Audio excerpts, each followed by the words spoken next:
Hello, everyone, and welcome to our studio. Welcome, Daniel Bordman. Thank you so much for having me. Oh, you're amazing. I watched your show. Okay, so before we continue, please tell us, what do you do in your professional life? My business card says I'm the communications coordinator of the Canadian Anti-Semitism Education Foundation. If you dose me with sodium pentothal, I would say I'm a semi-professional internet rambler. I have my own show, I make videos, but I'm also a founding member and contributor to the National Telegraph, which is, I'll be honest, is a right-of-center Canadian news outlet online. So yeah, I work in news media and news and don't kill the Jews. That's where you'll find me. So I mean, you basically look after that. I shouldn't say look after. You take care of the immediate news that has to do with the Jews. Yeah, I mean, among everything else in Canada, but I mean, when obvious instances of like anti-Semitism happen, like I do cover them.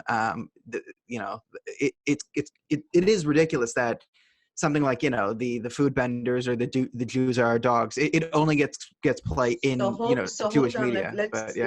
Let's back up because people may not know. So let me ask you first, do you think anti-Semitism is on the rise in Canada? Yeah, of course.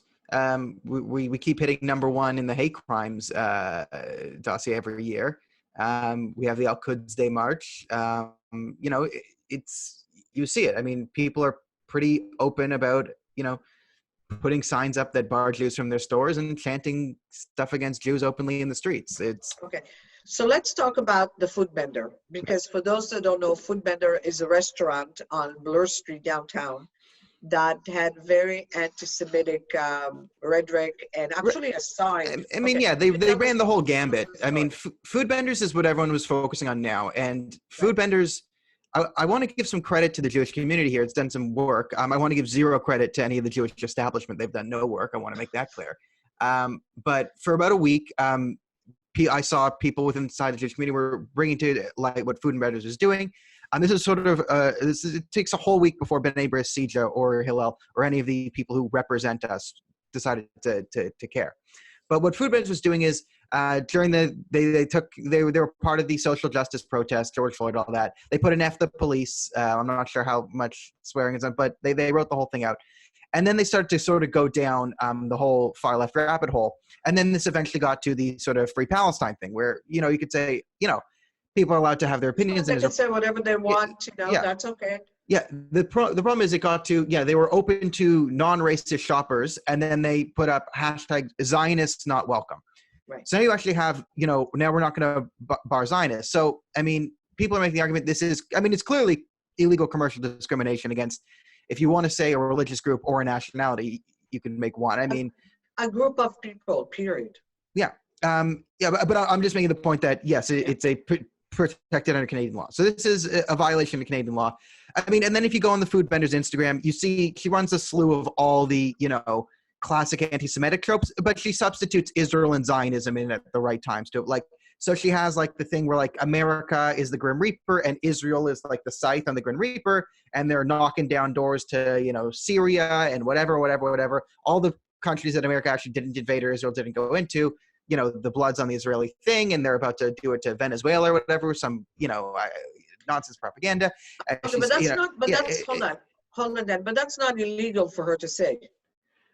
Okay, so that's not illegal for it to say. So I actually have a different view than most of the sort of Zionist community here is. Okay. If you want to say my political agenda here is, look, okay, this is clearly these anti-discrimination laws we've set up. I've been raising the issue of how they can actually hurt free speech and be used against the people you want them to sort of prevent. My thing is, okay, if we're not going to enforce these laws, let's take them down. People can say whatever they want. right? Everyone knows if I had a store and I put a sign saying no Palestinians allowed, even though Palestine is an actual country, Hold on, it's actually not a different story. It's the exact same story. For her saying that, she has a sign that certain group cannot come into her store, that is illegal. What I meant was that that's not illegal, that she can say she doesn't like Israel. That's her prerogative. Well, I mean, I think it shouldn't be illegal for her to say she doesn't. I mean, she clearly doesn't like the Jews. Have fun with that. I don't think that should be illegal. Exactly. So that's what I meant. But I'm actually talking about the illegal commercial discrimination here. So I'm saying, all right, if we're going to say groups can be, she's basically saying, no, I don't want this type of group coming in. Yeah, now, I think the appropriate response is, all the politicians should have been there like that. And then, it's good that the Jewish community, and I give no credit again to any of the major organizations, it was all done by individuals, calling up Uber Eats, Ritual, the different things saying this. Hold on. Yeah. Why, because I know that the JDL were very involved. JDL is not a major organization, and the JDL again. The JDL organization. It isn't. But I mean, if you want to talk about how ineffective the JDL can be, I mean, this is the peak of this is the peak of silly. I mean, you don't. But I mean, the JDL is even. They even took like 48. Like they didn't even get like there was. My frustration is everyone has the thing of like they want to vilify the JDL. Okay, have fun vilifying the JDL. But the JDL didn't get on this immediately. I was still watching. It took like 48 to 72 hours before the JDL got in. Now, this is light speed compared to B'nai B'rith. But if anyone, and like there's really no, I have so much contempt even for like the Jewish politicians who claim to represent us. Michael, am I supposed to believe that Michael Levitt didn't know about this for 2 weeks? Right? If they didn't want to be associated with the JDL because of everything the JDL does, fine. But then in the first 3 days when you see, oh, look, there's an anti-Semitic incident. Why don't you take charge? So we're talking about food vendors right now, which is all this publicity. And then people are going to be like, well, but the JDL, okay. There's another incident. There's the Mississauga, the Jews are our dogs. There's an actual incident. No one's taking this. B'nai B'rith isn't there. Michael Mostyn, Sija, Michael Levitt, Robin Barber, none of them are on this. So if you don't want the JDL to be to take credit for leading the community in a charge, get on the Mississauga thing. Why isn't Michael Levitt organizing a protest to what was said? Can you tell us about the Mississauga incident? So it was a Mississauga for Palestine. It was a July 4th rally. There's video of it on Canada Docs. I wrote an article as well in the TNT that links to it. And, it's pretty standard. Hundreds of people getting there. They're waving the Palestinian flags. They're doing their thing. And then a couple of chants, one of them, they chant in Arabic. It's a group of people lead the chant. So it's not one person, but there's like 4 or 5 people, and they chant in Arabic. Palestine is our country. The Jews are our dogs. And the entire crowd responds, Jews are our dogs. And by the end of it, some of them start laughing because they realize what they've said. There's no, oh, did we say that? It's like, ha, ha, ha, ha, ha. Everyone like looking around and like nodding. Oh, that was a good one. Clever. But to me, that's not even the big, like, again, this is where we fail to see the issue. And this is my frustration is, the real issue with this video, if you're going to watch, and I suggest you watch it, the real issue that I want politicians and the world to address, that they will not, is they then go on to chant everyone multiple times, and this happens a lot. They start to say, we will sacrifice our blood for Palestine. So you just said the Jews are dogs, and then everyone's chanting rabidly strong. Like there's a very strong, consistent chant of, we will sacrifice our blood for Palestine. Okay. As the Jews, do we have any right to be a bit worried about this? Like, they're going to sacrifice their blood. They clearly have some conflation between Jews and Israel. I mean, the first thing that comes to my mind when I hear this is suicide bombers. Exactly. That's the first thing that, there is a culture of suicide bombing prevalent within the Palestinian community. And you could prove this by the fact that the Palestinian government has put out actual PSA government-funded music videos advertising suicide bombing. Yeah. And the moderate version of the Palestinian government, Mahmoud Abbas, has a pay-for-slay program, which has been proven in international court. If you suicide bomb, this is the amount of money you will make. It's their martyr fund. Both Palestinian governments, well, one's a tripartite terrorist organization, the other one's just straight up terrorist. All of them openly support suicide bombing on the international stage and have doubled down saying they would support this to their last penny. So can we not talk about this? And I mean, we're at day 5 now, and I'm still checking, and we have yet to hear anything from Bonnie Crombie, mayor of Mississauga, Iker Khalid Rashid, any of these Mississauga politicians with a history of anti-Semitism scandals. No one said anything. There's no pressure being put on by the CBC. The global news is MIA, CTV, right? While they're pushing this narrative that and the thing is, they're so hyped up and pushing this narrative that our culture is so racist, right? Canada's racist. There's institutional racism, systemic racism. We must change the system. We need massive, massive wide-scale change. Because look at how racist Canada is. I mean, an American black man got shot, therefore tear Canada down. Okay, if that's what we're going to do. But then now we have the Jews are our dogs, a group of people chanting anti-Semitic chants against another group of people. This should be sort of the dream of the race baiter, but so they're all silent. So what you're saying is like double standard. Double standard, yeah. And I'm not, and I think we're making a mistake tactically to sort of push for, legal action to be taken against these people. I think that the better thing is just to realize, because one, we're going to lose this war on this battle. The food vendors thing, we've already lost. It's nice that a few restaurants pulled out. Why do you think we lost? I was reading articles outside of Jewish media. I read the Blog TO article. They clearly framed it as big, bad, well-funded Jewish organizations with political connections go after small time, small business. Jewish community is very powerful, gets Uber and Ritual to bend to their knees.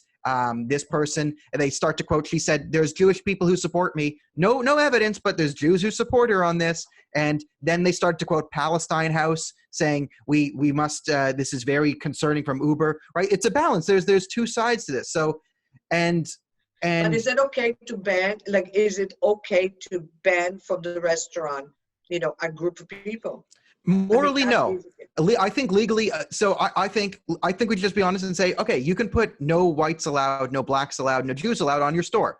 That shouldn't be criminal. But if you do, right, if you put up in the no Zionists allowed, we should have the right to come to your store, say, you've told the world we don't like Jews. Okay, Food Vendors doesn't like Jews. Jews showed up to Food Vendors, said, we don't like you either. Screw this. We'll call the politicians. We'll ask Ritual, we'll ask Uber, hey, this is what they said about us. Do you hate Jews too? And because you can't survive, I think in the market, right? If you put these statements and say, hey, listen, Uber, Ritual, Skip the Dishes, do you all support this? All your suppliers, do you also hate Jews?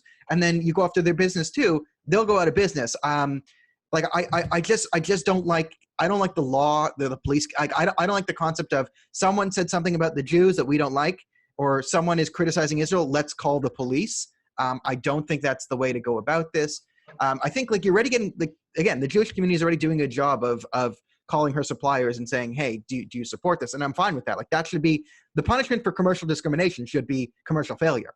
And I mean, this is already showing that there is two tiers to this law. So this law is not going to be applied if it's someone who doesn't fit the narrative that I would say the mainstream left wants to push, which is if this was a white person putting a sign that said no Muslims or no blacks allowed, the police would be there. They'd be dealing with the courts right now.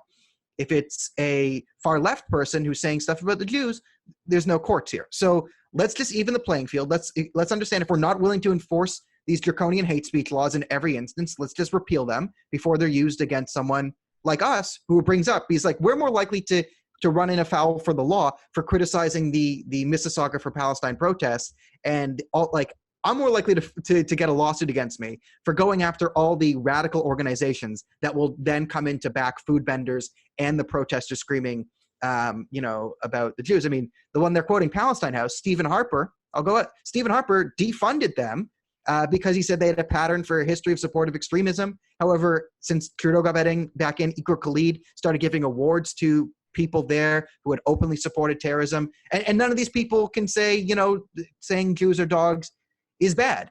And, we just have to kind of sit there and take this. And as a Jewish community, we are either we have had our heads in the sand, or we don't want to confront the real issue, which is people from Palestine House now have more political power than the entire Jewish community. Omar Al-Ghabra used to run this thing. When Omar Al-Ghabra, the parliamentary undersecretary right now, was the head of Palestine House, he was under the impression that Hezbollah and Hamas are not terrorist organizations. They openly at the time, they were explicitly in their charter said they want to kill all Jews all over the world. Omar Al-Ghabra said not a terrorist organization. He's now parliamentary undersecretary, which means if you want a meeting with Justin Trudeau, who controls that? It's Omar Al-Ghabra. So I want to ask you a question. Do you think, somebody's trying to change the narrative there's a difference between Jews and Zionists. And I think Yeah. that's the narrative that's the they're one linguistic trying trick to, they have. yes. And do you think maybe that's why the Jewish community is like, okay, it's not really against, Jews, like it just says the Zionists. I don't know. I think it gives I it gives really some don't people know. an I don't excuse. see the difference. I don't think that's what the majority of the community believes, but I do think there is a part of the community, especially the people who will like to go on. There's an incentive for sort of the people who sort of are part of, I'll say, a unproductive ecosystem, and this goes for any community, I guess, except for the whites, because you can't do this as a white person, right? Sometimes you'll see on CBC someone saying, well, on behalf of the Jewish community, or as a Jewish person, people play the Jewish representative, people play the black representative. And I find this ridiculous, the people that do this. I mean, the only reason the white community does, because people sound like a sociopath. If I say, on behalf of all the white people, right, I sound like a sociopath right off the bat. No one would take me seriously. So that's kind of how I view the same thing for Jews, blacks, gays, go down the line straights. But we have these people who like to be representatives of the Jewish community, and it becomes a very convenient excuse for them to sort of not rock the boat, because if you want to be the Jewish rep on CBC, you can't be fighting anti-Semitism wherever you see it. You got to be there you got to wait for something like Pittsburgh to happen, where it's clearly a white supremacist, then you can come on and you can talk to, some far left academic and a Muslim Brotherhood supporter, and, you guys can agree that white supremacy is bad. But this whole, Zionism thing, the game here, and it's pretty open to everyone. I mean, there'll always be organizations like Independent Jewish Voices, or if not now, that will just be rabidly anti-Semitic and always, work against us. But, Zionism is the right for the Jewish people, self-determination in the land of Israel. Over 90% of Jews self-identify as this. So, being anti-Zionist means you want to destroy Israel, right?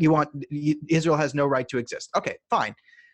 Now, if you want to say you're not anti-Semitic, you're anti-Zionist, okay, what other countries should be destroyed? Should we destroy, what other countries should be destroyed? Very rarely do you find people who say, well, no countries, right? The way you're not anti-Semitic and you're a non-anti-Semitic anti-Zionist is you believe there's no countries, whatever, no countries have a right to exist. Tear them all down. Okay, then no Palestine. So no Palestinian nationalism means nationalism is bad. So you then have to get an anti-Zionist to say, well, yeah, I don't like Zionism because it's the concept of nationalism, but I don't think we can have a Palestinian state either because my fundamental complaint is nationalism in itself. You have never found this person, so what the game is, though, is you define Zionism as something you don't like, and you usually pretend it's Israel. So Zionism, instead of meaning the right for Israel to exist, I'm an anti-Zionist, so Zionist means the persecution of Palestinian people now. Zionism means murdering Palestinians. So Zionists like murdering Palestinians. I'm anti-Zionist, so I'm against murdering Palestinians.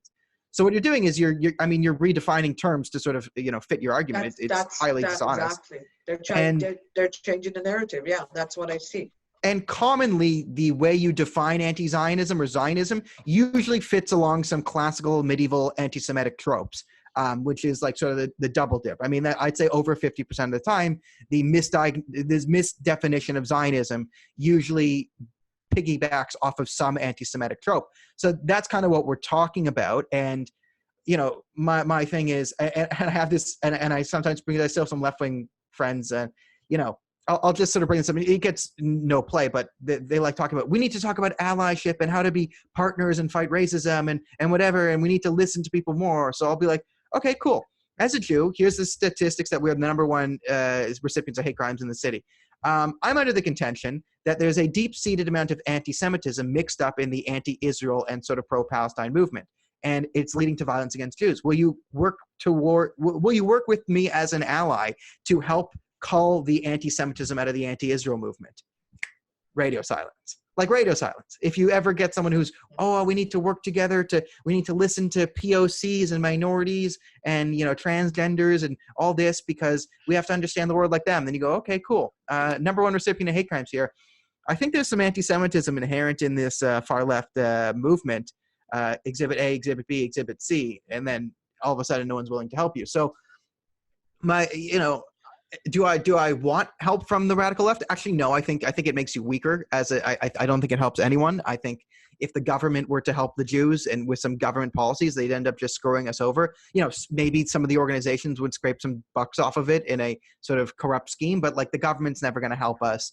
The left-wing white people, they're not going to come in and save you.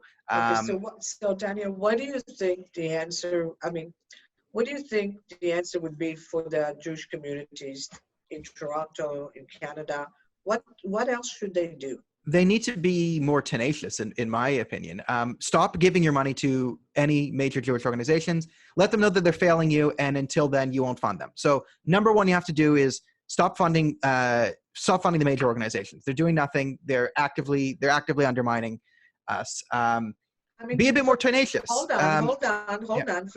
For you to say they're doing nothing is, I think, a little bit unfair. Okay, They're doing. What I'm saying is counterproductive. Fast enough, or they're too slow. They're too slow, and they're too soft. So they're undermining us when it comes down to it. Like, it's kind of like you don't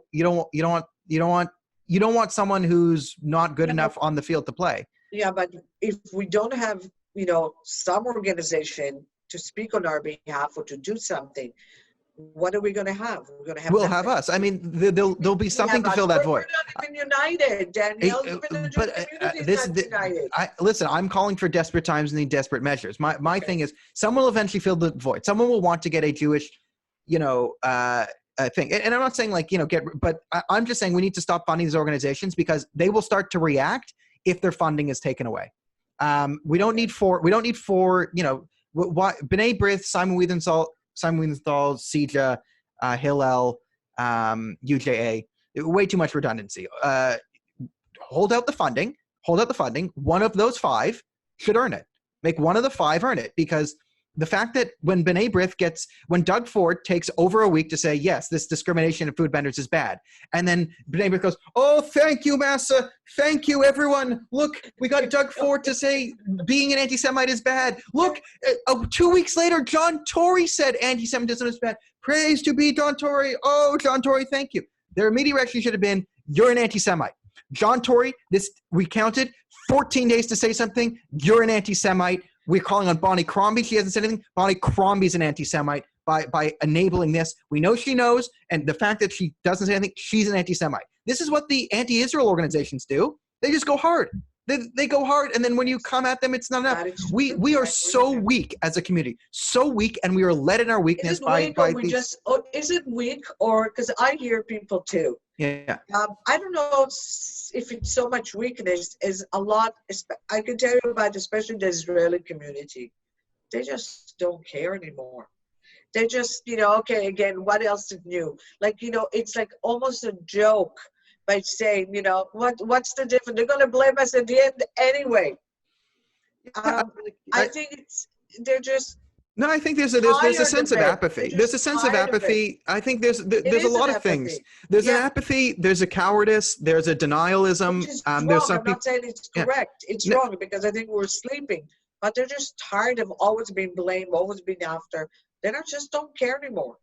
Yeah, I think I definitely think there's definitely that sentiment in the community. I mean, we're at the point though where we're at the stage where there's going to start being like wide scale attacks on Jews. Like, if you can't ignore it forever. I mean, if you look at New York, there's like basically a pogrom going on against Jews. It's not being done by, the people who are wearing the MAGA hats, so no one really cares. But then someone, a group of Black Hebrew Israelites wanted to bust into a Jewish day school and kill a bunch of kids. They couldn't get into the kids, so they found a kosher grocery store next by and shot up that. And, where was the widespread outrage there? I mean, people were forced to pay attention for a week, but, there was no, Bill de Blasio pretended like that was the first ever incidence of anti-Semitism he's ever seen. So, I mean, we're at the point where they're chanting Jews are our dogs in the streets. People are. And by the way, this is nothing new too. They didn't. It's nothing new. Al-Quds Day happens every year. Canada had signs all over the place. Yeah. No. My grandparents. No Jews. My grandparents grew up in Toronto when that was on the St. Lawrence Market. So you want to say like, I mean, it's another thing that it's the hypocrisy of the political left I'm hearing here of like, well, do you know how historically this wrong? It's like, yeah, my grandparents grew up in this city. and they saw signs that said no dogs or Jews allowed. So when I see a no Jews allowed store, am I not allowed to feel triggered or whatever? So, I mean, the Jewish community needs to wake up. That's the number one thing. They need to wake up and say, one, it's coming. Like, you can't stick your head in the sand and ignore it forever. I mean, how did the Jews in Germany not run away? Well, you're doing it right now. You're doing it right now. These are. I mean, the Canadian Jews, you can call them the Weimar Jews. They're doing the same thing as the Weimar Republic. Head in the sand. What could possibly go wrong? Yes, so some people are saying they want to kill us, but Daniel, what do you think the community should do? I mean, I personally believe that Bnei B'rith is doing a lot. I think they're doing as much as they can. I think they're doing a lot of nothing. But my thing, but they are doing. I say the problem with people like Michael Levitt and the institutions, I'll bring up Michael Levitt, is because Michael Levitt is always, I like to say about him, he's always there for the Jewish community 15 minutes after we need him. He will never be on time. He will never lead anything. He will check both ways to make sure the street is clear. Now you know I have to have Michael Levitt here to answer your charges. Yeah, go for it. Go. I straight up call out Michael Levitt as he does nothing. He knows on time. He has no courage. And I would rather Michael Levitt be removed from office. It'd be much better for the Jewish people because he's a fake safety. He's a fake parachute. Okay. It's my thing. It's stand up for Michael Levitt. You stand up. You stand up. These are my opinions. The entire establishment is functioning as a ineffective safety net. I know, but it's not fair because he's not here to defend himself. So fair enough. Okay, fine. But this is my problem: is we have these organizations that function as these safety nets. And we feel like, oh, because we have CJ, because we have Bnei B'rith, because we have people in office, don't worry, Roman Barber. After someone kills a bunch of Jews, in 2 weeks, Roman Barber will write a letter saying he doesn't like it. Oh, I'd rather they just exhume Mohammed Morsi's corpse and put him in parliament instead of Michael Levitt at this point, because then people might be scared. Because Michael Levitt and the Jewish establishment isn't going to do anything.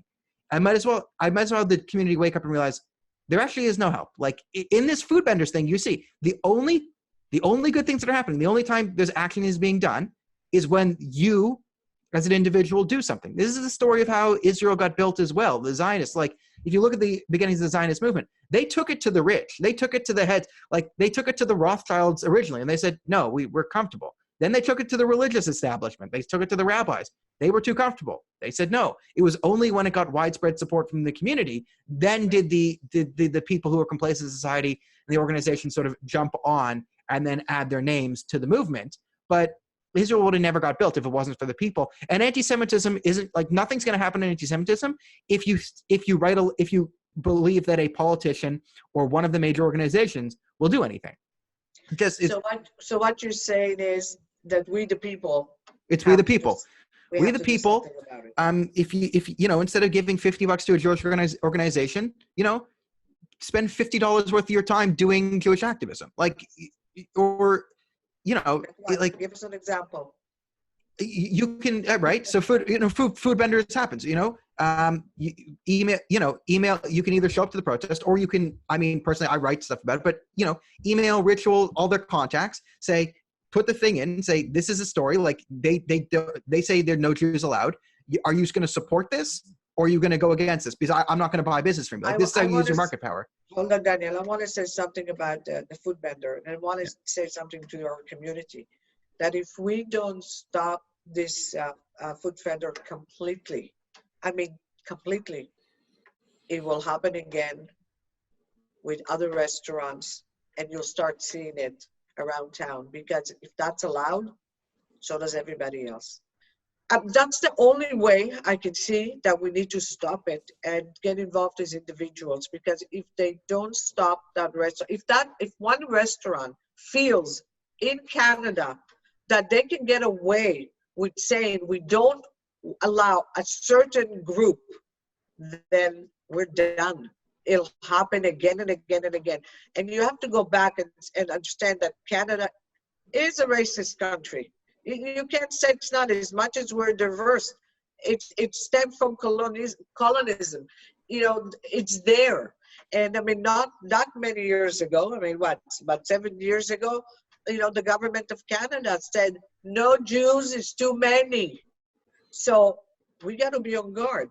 So let's talk about what positive change can we do in our community. Positive change. I'd like to see. I mean, this is hard, but I'd like to see a bit more self-reliance and self-confidence, because I've always been the impression that you can do more than you're able to, and for too long having confidence in these organizations that are sort of running in circles most of the time isn't all that helpful. And for some of these organizations, I can show you some of the connections they're making, and it terrifies you. My thing is, you can do more. Like, look at the food vendors thing. This, again, all the progress.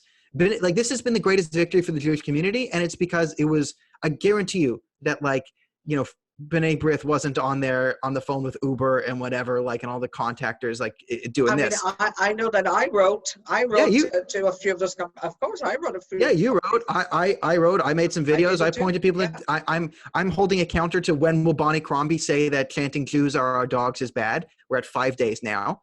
I've been on the phone with it. So I mean, and this is sort of like people having more time on their hands with the pandemic. This should show people that, hey, if the Jewish community, makes some noise about anti-Semitism, we can get some progress. Like, we can take down these, terrorist supporters chanting that we're dogs on the street. Daniel, sorry. So what are you suggesting? That the people that are watching us, the people at home, should do what? Pick up the phone and call who? Doc Ford? What should they do? Because they maybe I think don't know what to do.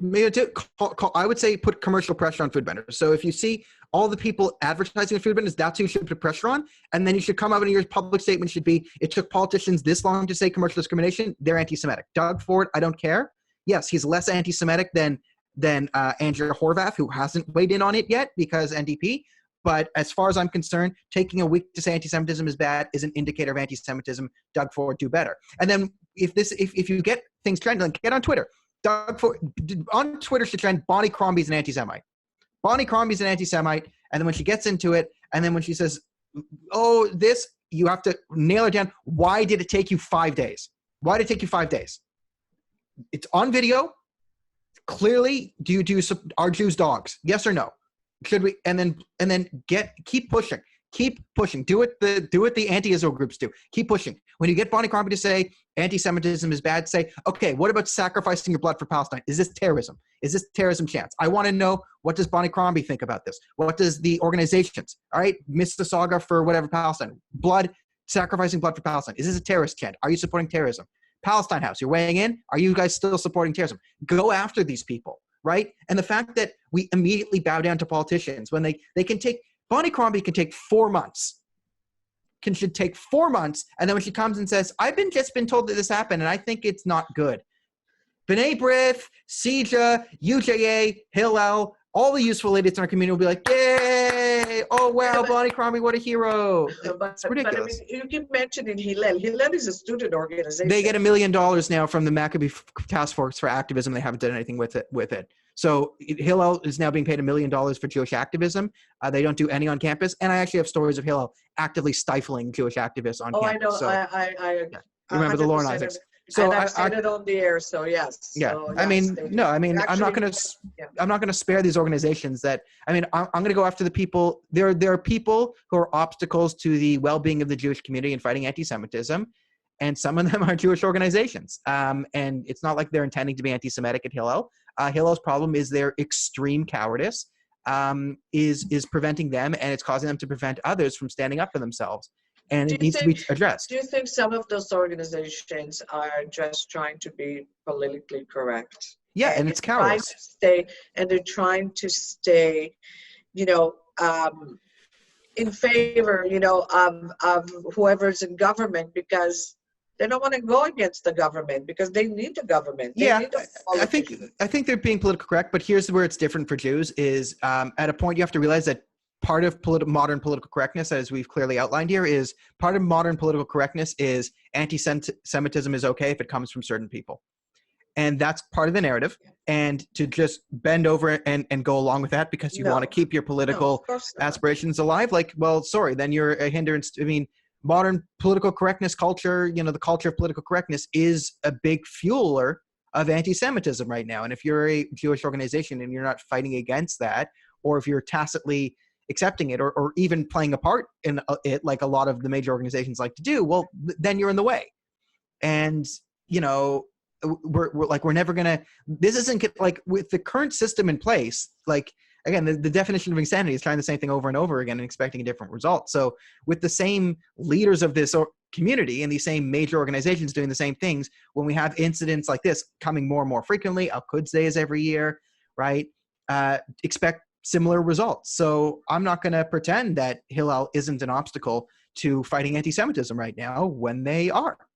We have widespread anti-Semitism growing on campuses, and Hillel chooses to do nothing and also actively doesn't get out of the way to let another group take over and do something for them. I have to say that it's not just that the Jews don't do anything about that anti-Semitism on campuses. Some Jews actually donate still millions of dollars to those same universities that are anti-Semitic. I said that at a talk, and Gila Marto was there, and Gila Marto started cringing when I said, "What? Like, why? Public shame?" Like, another thing is like, well, you need all the wealthy Jews who are giving to York University. Shame on you. Like, someone needs to ask these people: is it really that important that when the first Jewish college student is lynched in North America, it happens in the Shlomo Goldberg Center for Racial Tolerance? Is it really that important that your name is above like the first Jew to be beaten to death for supporting Israel? Like, if that's your prerogative, then let's do a deal as a community. Let's name something after you. Let's put your name on a street. We'll rename the street in Forest Hill, the whatever. So you have your name somewhere. Then you can stop giving money to York University, right? And we'll is what's more important? Like, there's no social pressure being exerted at the right places, I think, within the community, which is another problem.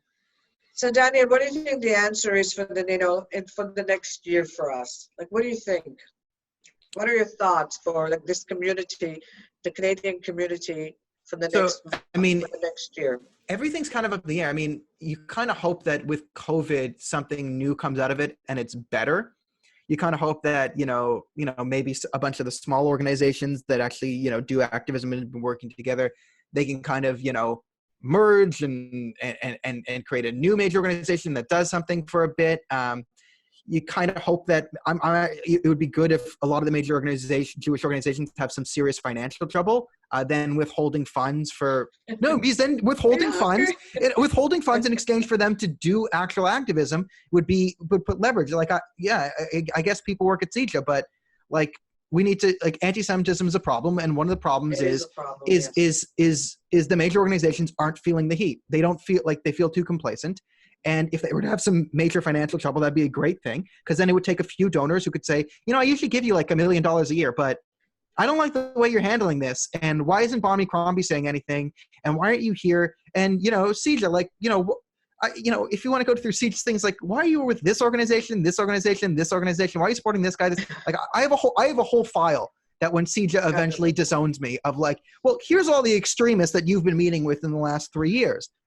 What's up with this guy? What's up with this guy? So I have no confidence in these organizations as it is now. But when their funding is threatened, they might do something. And